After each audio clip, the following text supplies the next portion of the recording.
10,000 soldiers will be deployed to safeguard the elections. They will be deployed in key areas around the country from Saturday. Let's discuss this with the SANDF's Mafi Mgobozi. He is a general in the SANDF. Thank you very much, General, for your time here on eNCA. Now, just confirm for us, how many soldiers really are we expecting to be on our streets from tomorrow? Yes, thank you very much. We are expecting to deploy up to 10,000 soldiers as from tomorrow, the 30th of October, until the 3rd of November. And, you know, a lot of people, I think, probably don't remember that soldiers are usually deployed during election period. I think a lot of people, because of the lockdown, level 5 lockdown and the unrest that have happened before, every time people hear that the SANDF are coming out, they get a little bit scared. So just to explain to our viewers that this happens every election.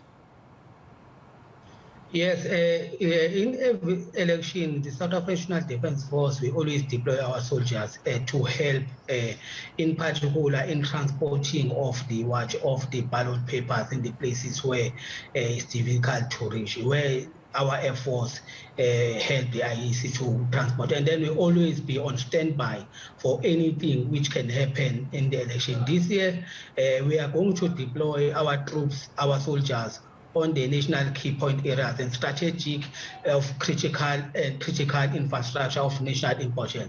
And we are also going to deploy our soldiers in the Independent Electoral Commission voting material storage. And then we will help again with the transportation of the voting materials in the areas where they are not be able to get those ballot papers. Of course, the ballot paper issue is a very important one in South Africa. But, General, tell me more about the hotspots that the SANDF have discussed. Are there any hotspots in terms of possible violence and protests?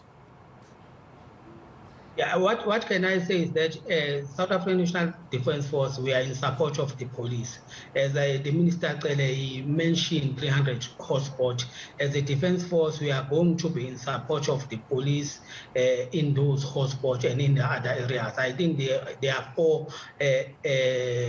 four provinces which are critical: KZN, Western Cape, and then the Gauteng. I think the other one is the Eastern Cape. Those are the critical parts. We are also going to deploy our soldiers in other provinces. Would you say KZN is a problem as well? Is it one of those 300 hotspots that have been flagged by the Minister Bheki?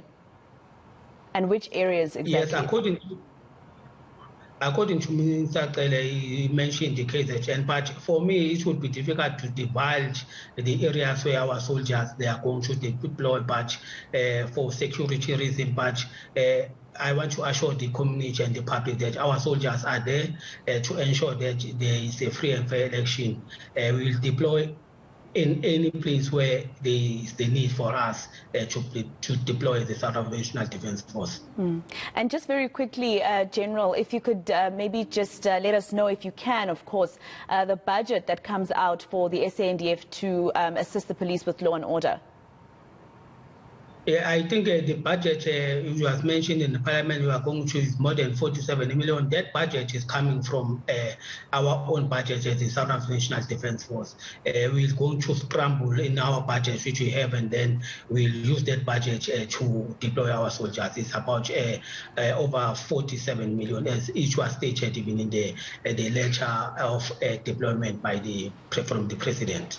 All right. Thank you very much, General Mafi Mgobozi from the SANDF. Now,